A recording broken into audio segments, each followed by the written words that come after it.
Good evening, everybody, and welcome to Mishnah Mastery. We are back after a couple of weeks of absences because of apparently Euro 2020 being so much more important. We are back with Masechet, Menachot, and broken hearts and broken pride as England lose. So there you go, some historical landscape to where we're all at now, to anyone watching this in 20 million years' time. Here we go with Maseches Menachos, chapter 9 and hopefully chapter 10 as well. And we're going to be talking about different measurement instruments, dry measurements, liquid measurements. So without further ado, ladies and gentlemen, let's crack on. Guys. Says the Mishnah in Mishnah Aleph, Shtei midos shel yavesh hayu b'mikdash. There were two types of measurement vessels for dry items in the Beis Hamikdash. They are an isaron and a chatzi isaron. An isaron, a whole isaron, and a half isaron. How much is an isaron? Well, I do have a chart somewhere where I made sure to keep that. So let's just have a look. An isaron is about 4.32 liters. So, pardon me? Oh! Thank you. Yes, thank you for reminding me. My mistake. So the isaron is about 4.32 liters. Chatzi isaron would be half of that. And that's according to the Chachamim. Rabbi Meir says there were three, but two of them had the measurement of an isaron. So Rabbi Meir Omer, isaron was number one, isaron was number two, and chatzi isaron was number three. One of the isaron vessels would reach an isaron if you filled it all the way up and allowed for surface tension, and one would reach isaron with it flat on top. So that vessel was a tiny bit larger, and that was for a flat isaron measurement, and the other was for a heaped isaron measurement, allowing for surface tension. And it was only used, the flat one, for minchas chavitin, because you had to split it in half. So the Kohen Gadol's mincha had to be split in half, and so you couldn't have anything on the top that would fall off. So that's why you had to have this somewhat less, or this bigger container to fit a flat isaron. And fundamentally, even if you needed multiple isronot of flour, you would still only measure it in units of one isaron. So that's the beginning of our Mishnah. Says the Mishnah, isaron me haya mishamish. What purpose did this isaron, what was it used for? Okay, it's a tenth. I should have pointed this out. It's a tenth of an ephah. So an ephah will be 43.2 liters. So what would you use an isaron for? So the Mishnah says, Shabo haya moded l'chol menachos. This is what you would use to measure the flour for all of the mincha offerings. Lo haya moded lo b'shel shlosha lapar. You wouldn't measure, even though you would need 3 isronot for a bull, you wouldn't use a vessel that was 3 isronot big. That's terrible English. You would use 1 isaron and fill it up 3 times, or have 3 different vessels of an isaron, but you wouldn't fill up a container of 3 esronot.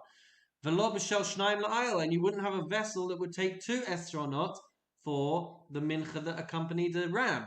Ela moded in esronot, but you would measure each vessel would only contain an isaron. Chatzi isaron mehaya mashamish. What would half an isaron be used for? Shebo haya moded chavite kohen gadol. This would be used to measure the flour for the kohen gadol's chavitin mincha. Mechetze baboker, mechetze ben arbaim. Half in the morning and half in the afternoon. And then I think it would be put into the larger vessel afterwards, but for the purpose of measuring half of the isaron, it would be measured in these half isaron vessels. Mishnah base, talking about liquid measurements. Says the Mishnah, Sheva midos shel lach hayu bamikdash. There were 7 measurements that would be used for liquid volumes, and they are as follows. They are as follows. I don't have my comparison chart for them. That's a pity. Okay, so says the Mishnah, hin, you would have a measurement of so according to the first position and to Rabbi Shimon, as we'll see, there were 7. According to Rabbi Elazar bar Tzadok, we'll see there are 4. And the reason for this is, according to the Tanna Kama, each liquid measurement would require a different vessel. Even if you could have divided them up into fewer containers, the Tanna Kama says each thing would have its own container. So the lowest common denominator of all of these measurements is called a log, and a log is 0.6 of a liter. That's the lowest common denominator. So we're going to see a hin, the measurement of a hin, which is 12 log. So the first one is hin, which is 12 log, which is 12 times 0.6. Chatzi hahin, half of a hin is 6 log. Shlishis hahin is 4 log. Uravius hahin is a quarter of a hin, which is 3 log. Then you have the measurement of a log, a chatzi log, which is half of a log. Uravius log, which is a quarter of a log. Rabbi Elazar bar Tzadok, Rabbi Eliezer bar Tzadok says, Shnasos hayu bahin. That there was one vessel of a hin, but it would have lines to delineate what the different measurements were. So Rabbi Eliezer bar Tzadok Omer, Shnasos hayu bahin. There are demarcations on the hin container, which would tell you ad kan lapar, until here you pour for a bull to accompany a bull offering, ad kan la'ayil, until here for an ayil offering, ad kan la'keves, until here for a lamb offering. So a bull would require a half hin. So halfway in this hin container, you would have a demarcation for a par, a third for an ayil, a quarter for a keves, and that way you would fill the containers until those markings. Says the Mishnah, Rabbi Shimon says, Lo hayasham hin. There actually wasn't even a container for the measurement of a hin. So he agrees that there were 7 containers, but there was never a hin measurement, with the exception of Moshe Rabbeinu, who made the anointing oil for the Kohanim way back at the beginning. So since then, there was never a need for a hin. And so, according to him, there was actually a different measurement called log umechza, 1.5 log, which was used for the mincha of the Kohen Gadol, which was half in the morning and half in the afternoon. According to the Tanna Kama, according to the first position in the Mishnah, however, they just left that measurement of a hin, even though it was never needed again. They still kept it. So says the Mishnah. What was the hin used for? Ela mida yesera shalog umechetza haisa. Rather, there was a measurement of mida. An extra measurement of log umechetza of 1.5 logs, and sheba hayamoda leminchas kohen gadol. That was used to measure the mincha of the kohen gadol. Log umechetza baboker, v'log umechetza ben aran. A log and a half in the morning and a log and a half in the afternoon. Mishnah Gimel. What was the measurement of a revius used for? So a revius is a quarter of a log. What was it used for? Revius mehai sama shameshes. Says the Mishnah, revius mayim la metzora. A revius of water is required for a metzora, for somebody who is afflicted with saras and needed purification. So a revius of water was required. The bird was slaughtered. The bird for the sacrifice of the metzora was slaughtered into a vessel with a revius of spring water. So that's why you needed a revius. And a revius shemen la nazir. You needed a revius of oil to make the 20 loaves of bread for the Nazarites' offering. So it was a relatively dry mixture. You had to bring 20 loaves mixed with only a revius of oil. So a quarter of a log. Chatzi log mehaya mishamesh. What was half a log used for? Chatzi log mayim lasota. You needed a half log of water for erasing the name of Hashem to do the process of the sota, which was a suspected adulteress.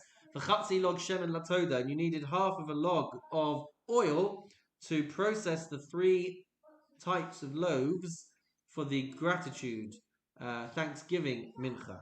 So there were 30 loaves, all were a type of matzah.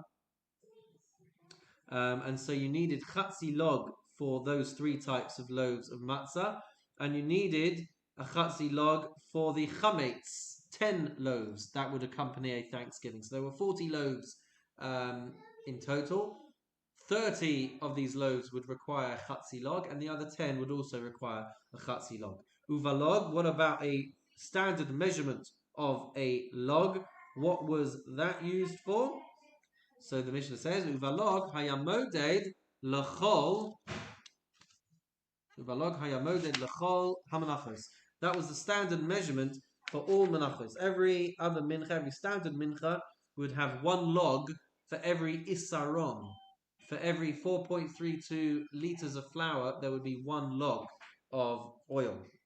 Says the Mishnah, Afilu mincha shall shishim isaron nosen la shishim log. Even a mincha that required 60 isronot, 60 tenths of an ephah, so 6 ephahs of flour, one would add 60 log of oil. So for a voluntary mincha, which may have had multiple esronot, it would go up in the same ratio. But that's subject to a machlokes. Rabbi Eliezer ben Yaakov says, Afilu mincha shel shishim isaron, even if you had a voluntary mincha of 60 isronot, ein la ela luga. It would be a very, very dry mixture with only 1 log of oil. Shne'emar, as it says in the pasuk in Vayikra chapter 4, lemincha. Chapter 4. It says chapter 14 on the screen. Lemincha v'log shemen. It says for a mincha v'log shemen, 1 log of oil. Says the Mishnah, shisha lapar. There would be 6 log for a par, for a bull, which is half of a hin. Arba la'ayil, 4 log for a ram, which is a third of a hin. And shlosha lakeves, and 3 log for a ram, which is a quarter of a hin. Shlosha umechetza lamanora. There would be 3, and is that you beeping or me? Yeah. That's right. Shlosha umechetza lamanora. 3.5 log of oil would be used for the menorah, which would mean spread across all of the candles. Mechatzi log lechol ner. Each candle would require half of a log of oil, and that would last even the longest night. Mishnah Daled. So we'll explain. I have a note here that says we'll explain this Mishnah in accordance with the Bartanura as opposed to the Gemara. The Gemara has a different way of understanding this Mishnah, but for simplicity, we'll explain it like the interpretation of the Bartanura, who's one of the commentaries on the side of the Mishnah. So fundamentally, there's a ratio between oil and flour, which we've been touching on over these last couple of Mishnayot. So for a keves, for a lamb, there would be 3 parts oil to 1 part flour. For a bull, it would be 6 to 3 or 2 to 1. For a ram, it would be 4 to 2 or 2 to 1. So we're going to be discussing a person with multiple sacrifices. Can he bring all of the flour and oil in one go, or must he bring it separately? That's what Mishnah Daled is going to be dealing with. And fundamentally, anything with a similar ratio can be brought together because it will maintain the same consistency, but anything with a different consistency must be brought separately. So the Mishnah says as follows: Ma'arvin niskei elim beniskei parim. You can mix the oil and flour for the nesachim, for the accompaniments of the rams, with the accompaniments of the bull. Why can you do that? Because a ram takes 3-1 and the bull takes 2-1. So why can you take them?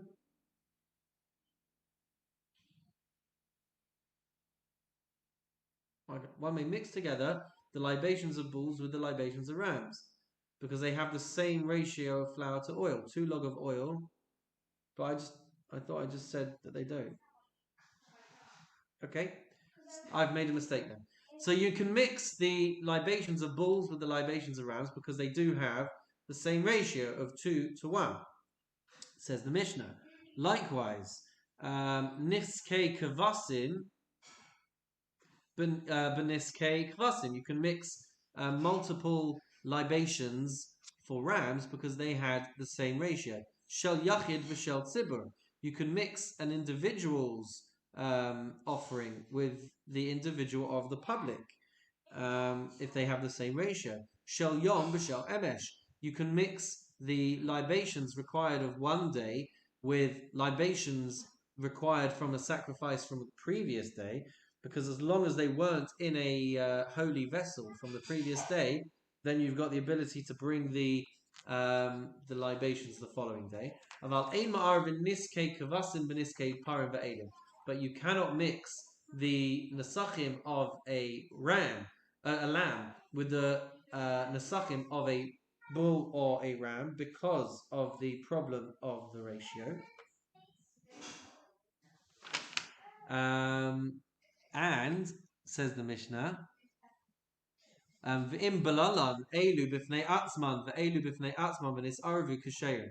if they had been mixed beforehand, so if you had mixed up the flour and the oil of the lamb by itself, and then the flour and the oil of the bull or the ram by itself, and then they got mixed together, then the Mishnah says kasherin. So once they've been mixed in their ratios, even if they then get mixed with other mixtures, they are still going to be kosher because they are all ultimately nesachim. Im ad shelo valal pasul. But if they got mixed together before you had created these doughs, then they are going to be invalid for use. Says the Mishnah, hakevesh haba im haomer. The lamb that would accompany the meal offering, af al pi sheminchaso kafula. Even though the quantity of flour is doubled in the Omer offering, you use twice the amount that's usually used for a mincha offering. So even though it is doubled, lo hayu nesachav kafulin. Its oil and wine libations were not doubled, which would mean that you have 3 log of oil and 3 log of wine, which are the standard quantities for a lamb, and that would go along with the 2 esronim of flour that would be used to make the minchas ha'omer. So it would be quite a thick paste, this omer mixture, on the second day of Pesach. Mishnah, hey, says the Mishnah that once things are put into holy vessels in the Beis Hamikdash, they are sanctified. But what if the content piles above the wall level of the vessel? What will happen then? So the Mishnah says, Kol hamidos shahayu. No, am I in the right place? Yeah. Kol hamidos shahayu b'mikdash. All of the measurements, all of the measuring vessels that we used in the Beis Hamikdash, hayu nigdashos. They would reach their measurement if they were heaped with dry contents. So when they were heaped above the rim, they would reach that threshold. Chutz mishel kohen gadol, except for the mincha of the kohen gadol, which we said was in a flat, slightly larger vessel. Shahaya god shalatocha, because it was contained within the walls of its vessel. Says the Mishnah, midos halach, with regards to liquid vessels, the measuring vessels used for liquid measurements, beirut sehen kodesh. So anything that overflows outside of the kli sharis, outside of the holy vessel, is going to be sanctified. It's going to be holy. Umidos hayavesh, but with regards to dry items, beirut sehen chol, anything that spills out. So once you've piled it up and anything spilling out of it, that is going to still be chol, that is not going to be sanctified.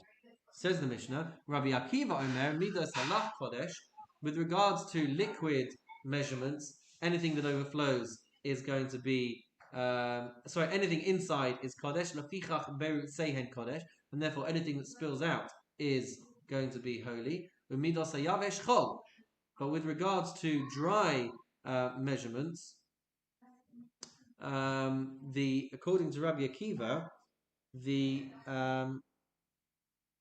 dry items would not be sanctified by putting into vessels unless you had kavanah. So he says, midos hayavesh chol, midos hayavesh are not sanctified, lefichach perutzehen chol. Therefore, anything that spills over is also not sanctified. Rabbi Yossi says, Omer, everything is sanctified on the inside. Surface tension is also holy, but it would seem then, I guess, that anything that spills over is not. Rabbi Yossi Omer, lo mishum zeh, ela shehalach ne'ekar. With regards to liquid measurements, liquid is going to stay on the top.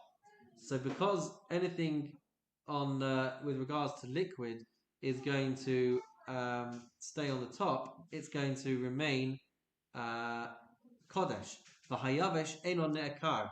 But with dry things, dry substances, the overflow is not going to have ever been inside the vessel. So with liquid, the way it works is as you pour in, the liquid that you're pouring in goes into the vessel, which displaces the other liquid up and then out. So if it's been in and then it comes out again, it's going to be kodesh.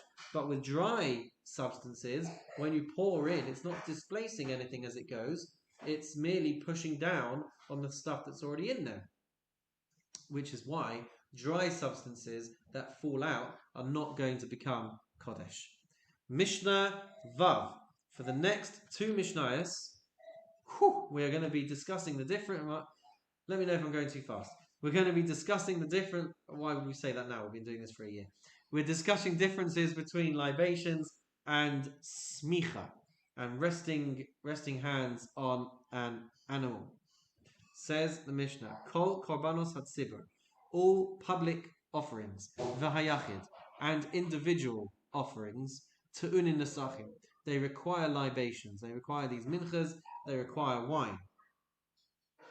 Chutz min habachor, except for firstborn offerings, v'hama'aseh, and animal tithe offerings. So every 10th animal, Vaha Pesach, and the Korban Pesach, Vaha Chatas, Vaha Asham, and a sin offering and a guilt offering. These did not have libations. Ella Shechataso Shel Mitzorah, with the exception of the sin offering of a Mitzorah, Va'ashamot Unin Nesachim, and his guilt offering of a Mitzorah, these would require libations. That's the one exception to a Chatas and an Asham. All of the other sin and guilt offerings would not require libations. Mishnah Zion. All private korbanot require smicha, resting hands on top of the animal. Public sacrifices would generally not require smicha, except for a couple of exceptions, which are mentioned in the Torah. One is a bull that is brought in the event of an erroneous ruling by the Beis Din. So the elders would do smicha on the sacrifice that is brought, and the goat which was sent away on Yom Kippur, the se'ir hamishtalech, the scapegoat, would have smicha done on it, and the se'ir, the goat of avodah zarah, if there was an erroneous ruling which meant that people would worship avodah zarah, so then they would have to bring a bull, which would be sacrificed as a korban olah, and they would have to bring a goat as well for a chatas, for a sin offering, and that would also have smicha done on it. So kol Korbanos hatzibur. All public offerings aimed by him smicha do not require resting the hands and the body weight on the animal. Chutz min hapar haba al kol mitzvahs, except for a bull which is brought for violation, community-wide violation of a mitzvah, the sa'ir hamishtalech, and the scapegoat on Yom Kippur. Rabbi Shimon says, Af se'irei avodah zarah, even the goat that is required to be brought in the event of community-wide idol worship. Says the Mishnah, Kol korbanos hayachid tu'unin smicha. All private korbanot would require smicha. Chutz min abachor, except for the firstborn offerings, for hamaseh, and every 10th animal that you would have to bring to the Beis Hamikdash, v'apesach, and a korban pesach, v'hayoresh somech. If you have a situation of an owner of a sacrifice dying, and then the heir is going to be bringing that sacrifice, so he would have to do smicha on the animal, umaybe nesachim, and he would have to bring the accompanying libations, umaymir, and he can also substitute it, tamura, which we haven't really dealt with, but he would be able to do that. That's where you exchange a non-holy animal and you make that the korban instead. So it can only be done by the owner. But if the owner dies, the Mishnah is telling us it can even be done by the heir to that person. Mishnah Ches. And then we don't reach the end of it. So penultimate Mishnah to chapter 9. By whom and when is smicha done? So the Mishnah says, Hakol somchin. Let's scroll down a little bit. Anyone who brings an animal offering can do smicha. He can place the hands and his body weight on the animal. Except for the following people. Chutz mecheresh, a deaf mute, shoter, a fool, v'kata, and a minor, v'nochri, and a non-Jew, v'ha'eved, and a servant, v'hashaliach, and a messenger, an agent of the owner of the animal, who is bringing it on his behalf, v'ha'isha, and a woman. So they are the exceptions to the rule. Usmicha, and with regards to smicha, shiyare mitzvah, it doesn't prevent the next stage of the korban from being performed if it's not done. And it has to be done ala rosh, on the head of the animal, b'shtei yadayim, with 2 hands of the owner, with makom shesomchim shochatin, and the place where you put your hands to do smicha, that's the same area where shchita is to be done. V'teichef la smicha shchita, and immediately after you've done the process of smicha, of resting your hands and your weight on the animal, then you have to do shchita. Mishnah test. I'm sorry if I'm going quite quickly, but we want to try and be done in the next 20 minutes. Mishnah test. We have some differences in the level of stringency between smicha and tanufa. Tanufa is when you wave the animal. So the Mishnah says, Chome basmicha mibat tanufa. There is a stricter aspect to smicha than to tanufa, to waving. Uvatanufa mibasmicha, and there's a more stringent aspect of tanufa than smicha. She'echad meinif l'chol hachaverim, because with regards to tanufa, somebody can do tanufa on behalf of all of the other partners in that sacrifice. Ve'ein echad somech l'chol hachaverim, but you can't do smicha on behalf of other people. V'chome batnufa, and there's a stringent aspect to tanufa above smicha. Shehat tanufa no heges bekorbanot, because tanufa is done no heges bekorbanos hayachid u'bekorbanos hasibur. It's done both for private. It's done for both private sacrifices as well as for public sacrifices. Whereas, I guess there were some exceptions that we saw before for the smicha, which are not the case of tanufa. And not only that, but davar sheyesh bo ruach chayim, davar she'ein bo ruach chayim. It can be done on living entities, and it can be done on non-living entities like fats and limbs. Masha'en came by smicha, which is not the case by smicha. Smicha is only done when alive. So they each have stringencies over another. So for smicha it can only be done by one person, can't be done on behalf of others, and snufa were those other areas of stringency which are not found in smicha. Mazel tov, everybody, on completing chapter 9. Any questions before we move on to chapter 10? In that case, as we say, weiter b'shas and poskim. Perek Yud Mishnah Aleph. Says the Mishnah. Rabbi Shmuel Omer. Rabbi Shmuel says, Ha'omer hayaba b'Shabbos mishalosh se'im. So the mincha of second day Pesach, of the mincha Ha'omer, that was able to be done even on Shabbos. But did any of the details change if it was Shabbos? So for a minchas ha'omer, you would get 1 isaron from 3 sa'ah of wheat. But ideally, you would cut more than that. You would ideally cut 5 sa'ah in order to be sure that you're going to get the measurement and the right amount that you need. But Rabbi Shmuel says that if you were doing this on Shabbos, you can't cut more than you actually need.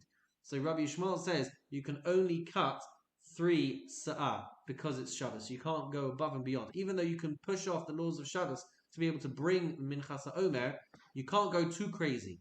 So you have to do it from 3 sa'ah. Uvachol mechamesh, but during the week, then you can cut 5 sa'ah. The Chachamim say echad b'Shabbos ve'echad b'chol mishalosh hayava. Whether it was Shabbos or whether it was the weekday, you would always cut 3 sa'ah. Rabbi Chanina Skana Kohanim, Rabbi Chanina, the deputy to the Kohanim, Omer says, b'Shabbos haya niksa b'yachid, only one person was allowed to cut on Shabbos, whereas generally, if it was not Shabbos, you could have 3 people harvesting. But again, we're trying to limit the number of desecrators on Shabbos. So, niksa b'yachid, one person, uva magal achas, with one magal, with one sickle, uva kupa echas, and into one basket would the barley be placed. Uvachol during the week, bishlosha, with 3 people, uva shalosh kupos, with 3 baskets, uva shalosh megalos, and with 3 sickles. The Chachamim say, echad b'Shabbos ve'echad b'chol, whether it's Shabbos or whether it's the weekday, we want this to be a grand affair. We want people to be impressed with the Korban HaOmer. So bishlosha, v'shalosh kupos, and v'shalosh megalos. It would be 3 people with 3 baskets and with 3 sickles. Mishnah base. Mitzvahs ha'omer lavo min ha'karov. There was a mitzvah to bring the Korban ha'omer from the nearest fields to the Beis Hamikdash. Lo viker ha'karov liYerushalayim. If it was not ready, if it had not ripened in the fields closest to Yerushalayim, mivin osam mikol makom, then you didn't then have to find the next nearest place. You could bring it from any place in Eretz Yisrael. Maaseh, there was a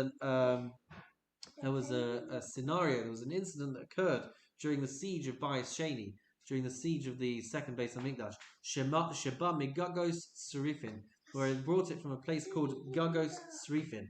So I'm guessing that's further away than fields near to Yerushalayim. And they had to bring the 2 loaves of wheat on Shavuos from the valley of Ein Socher, which I guess again is not the usual place. Mishnah Gimel, the actual process of Minchas HaOmer. So some of the preparations would be done before Pesach, so that they would know where to cut on the 16th of Nisan, on second day Pesach. Mishnah says, how would they do it? You would have ambassadors, you would have agents of the Beis Din go out to the fields before Yom Tov. and um, they would um, they would try and tie up the bundles while they were still attached to the ground. So they would wrap ribbons around the designated areas so that it would be easy to cut and easy to find. In order that it should be convenient and easy for them to cut on the 16th of Nisan. And all of the towns that were near to this site, all the residents, miskansos l'sham, they would gather there. In order that there should be great fanfare when they were harvesting this barley. Once it would get dark on the night of the 16th, so after first day Pesach, they're all there. Says the Mishnah, Omer lahem, they would say to them, Ba Hashemesh, did the sun set? Omer Hain, and they would say yes. And then they would do this again, they would repeat the process. Ba Hashemesh, Omer Hain, has the sun set? Yes. Magal Zor, should I do it with this sickle? Omer Hain, yes. Magal Zor, should I do it with this sickle? You're going to go, Omer Hain, yeah, let's do it. Kupazor, should I use this basket? Yes. Omer Hain, yes. Kupazor, should I use this basket? Omrim Hain, yes. So it's a bit like, pumping up the crowd for these things. Can you hear me? Yes. I can't hear you. Okay, get the idea. Says the Mishnah, B'Shabbos Omalahen, on Shabbos they would say, Shabbos Zo, Omrin Hen. Is it Shabbos? Yes. Shabbos Zo, this is Shabbos? Yes. Omrin Hen. Ektor, shall I cut? V'Heim Omrim, and they would say, yeah, cut. Ektor, v'heim omrim lo ktsor, yeah, cut. Shalosh pamim al kol davar v'davar, v'heim omrim lo hein hein hein. They would do this 3 times, pump everybody up, I guess, and repeat the process. Kol kach lama. Why would they do this? Why go through this whole publicization of each stage? Mipnei habaysosim. It's because of the baitosim, who were a group who would reject the Torah Sheba'al Peh. They rejected the oral law. And so, as we know from the pasuk about Sfiras HaOmer, that it starts from Mimacharas HaShabbos, which we interpret to mean the day after first day Pesach, but which the rejectors of the oral law interpreted to mean it has to come on a Sunday. So in order to thwart, as it were, the Baisusim, they would go through this process. Shahayo Omerim, because they would say, Ein Katziras Omer b'motzoi Yom Tov. You don't do the harvest of the Omer on second day Yom Tov, unless it was a Shabbos, because they say, the pasuk says, Mimacharas HaShabbos, so it always has to be the day after Shabbos, it always has to be a Sunday. Mishnah Daled. The Torah tells us that the Omer had to be aviv, it had to be ripe, and it had to be kalui ba'esh, it had to be roasted in the fire. But does that mean that they roasted the grain, or does that mean that they roasted the kernels after they were extracted? So the Mishnah says, kitzaruhu, they would harvest the ears, unasanuhu bakupas, and they would put them into the baskets. Heviuhu la'azara, they would bring them to the temple courtyard. Hayu mahavhavin osaba'or, and they would singe them in the fire while they were still in the stalks. Kadei lekayim bo mitzvahs kali, in order to fulfill the mitzvah in the Torah of parched grain. Divrei Rabbi Meir. That was Rabbi Meir's opinion. The Chachamim say, Bekanim uviklichos chovtin oso. They would beat them with soft, moist reeds and with cabbage stalks, so that the kernels would come out. Kadesh lo yismaich, but not so that the kernels would be crushed. Nisanuhu la'abuv. They would put the kernels into a strainer. Va'abuv hayamanukav, and this implement was perforated, kadeshi hey ha'ur sholet bo, so that the fire would penetrate through the holes of the abuv, and it would parch and it would singe the kernels of barley. Shitachuhu ba'azara, then they would spread it out in the courtyard. V'haruach min hasheves bo, and then the wind would cool them down. The sanuhu b'arechaim shel grusos, they would put them into a mill of that would be used to grind grits, beans, which would make a very thick texture. So they would use that to grind up these kernels of barley. V'hotziuhu mimenu isaron, shahu menupeh mishalosh esrei nafa, and they would extract an isaron of flour that would be sifted through 13 different sifters. And the rest of the flour would be redeemed, would be removed from its holy status, and it would be eaten by anybody. They would have to separate challah from the dough. Upatu min amasaras, but it would be exempt from separating off the other tithes. Rabbi Akiva Machayev b'challah b'masaras. Rabbi Akiva says that since there was so much that wouldn't be used for the minchas omer process, there would always be an amount that would be gifted to everybody. So that would be requiring challah and masros. Balola isaros. They would come to this isaron. Manasan shamano ulavanasan. And they would put in its oil and its frankincense. Yatzak, they would pour it in, another pouring of oil. Uvalal, they would mix it up. Heinif, they would wave it on the eastern side of the courtyard. The Higish, and they would bring it up to the southwestern side of the altar. The Kamatz, they would take out the kamitza, the fistful of flour, of mixture. The Hiktir, and they would burn it up. The Hashar ne'echolakanim, and the rest would be given to the Kohanim to be eaten. Mishnah Hey. Mishnah Hey. I think the English is a bit off. Yeah. So the English for Mishnah Hay is actually at the top of the screen here. Mishakarav HaOmer, when the Korban HaOmer was brought, when it was done, Yotzin, they would go out. Umotzin Shuk Yerushalayim Shu Male Kemach V'Kali Shalober Tzonachacham Rabbi Meir. So there were two things that were not allowed to do. They were not allowed to cut new grain before the Korban HaOmer was finished. And they were not allowed to eat new grain before the Korban HaOmer was finished. So you had to only do these things after the sacrifice. So if they go out after having done the Korban HaOmer and they find that the marketplaces in Yerushalayim are already filled with flour and roasted grain, what does that mean? It means that they've done it before it was finished, before the Korban HaOmer was finished. So this was Shelo B'Ratzon HaChachamim. This was done without the approval of the sages, because they must have started at the wrong time. Rabbi Yehuda Omer, B'Ratzon HaChachamim Hayusim. Rabbi Yehuda says it was done with the approval of the sages. Continuing the Mishnah, Mishakarav HaOmer, once the Omer was brought, Hutar HaChadash Miyad. Any new grain was immediately permitted.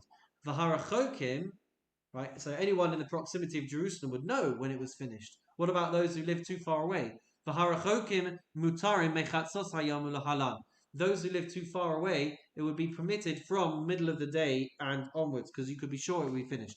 Mishacharav Beis Hamikdash. Once the Beis Hamikdash was destroyed, Hiskin Rabbi Yochanan ben Zakkai. Rabbi Yochanan ben Zakkai instituted Shehei Yom Henef Kula Asur, that the whole day of the 16th of Nisan it should be forbidden, because you didn't want people to start doing this in the morning, which would be the equivalent time to bring the Korban HaOmer. Amar Rabbi Yehuda says, "V'halom min Torah." Who answer? Is it not forbidden from the Torah? Shnei Ma'ad Etzem Hayom Hazeh. The verse says until that same self day.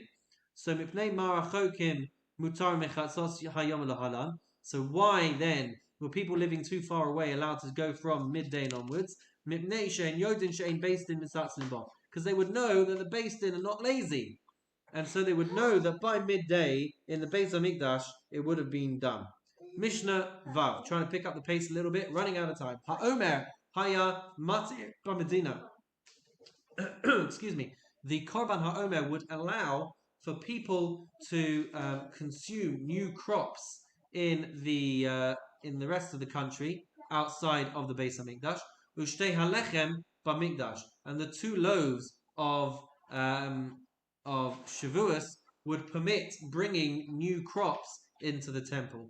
Ein mevin menachos uvikurim uminchas behema kodem laomer. You would not bring meal offerings or bikurim offerings, first fruits, uminchas behema, or or meal offerings that would be brought with animal sacrifices, kodem la'omer, until the omer had been done. Vim hevi pasul, and if you did, then it would be invalid. Kodem l'shtei alechem lo yavi. Also, before the 2 loaves, you shouldn't bring anything from the new crop. V'im hevi kasher, but if you did, then it would be fit. Mishnah Zion. When the Torah says lechem, it means the 5 grains. So what are the 5 grains? Says the Mishnah, hachitim, wheat, v'hasaorim, barley, v'hakusmin, rye, v'shiboles, shual, and oats, v'hashifon, and spelt. These are the 5 grains that can be used to make halachic bread, halachic lechem.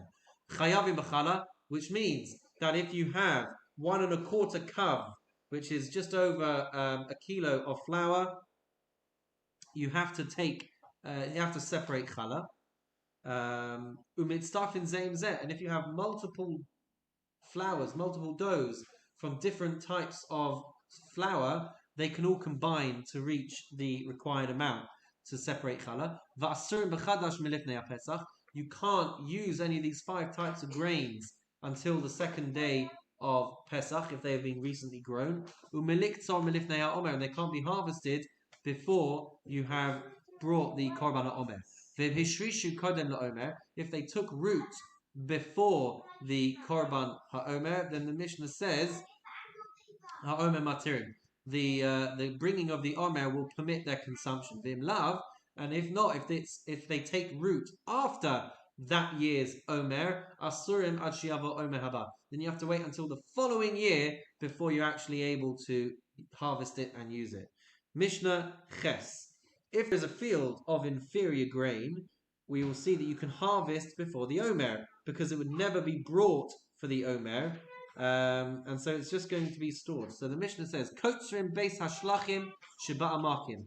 You are allowed to harvest, to reap an irrigated field in the valleys of Allah Godshim, but you can't start piling up the stalks. Anshe Yericho Kotzrim b'ritzonachamim. The residents of Yericho would reap these crops with halachic consent. The Godshin shelo b'ritzonachamim, but they would heap them and pile them up without consent. But v'lo michu b'yadam chachamim, but the chachamim would not reprimand them. Kotzer l'shachas, you can reap fields if you are going to be giving them for animal feed. Umachil behema, and they can be used to feed animals. Rabbi Yehuda says, Emasai, when is this the case? Bizman she'ischil ad shelo havia shlish, as long as they have not reached 1/3 of their growth or their ripeness. Rabbi Shimon says, Af yiktzor v'yachil af mishavia v'shlish. Rabbi Shimon says you can even harvest them and give them and feed them even once they are 1/3 of the way ripe, because they're being cut for animal fodder. And finally, Mishnah Test. Let's see if we can really, really speed this up, guys. If you have any other intentions by cutting it, then you can start before the omer as well.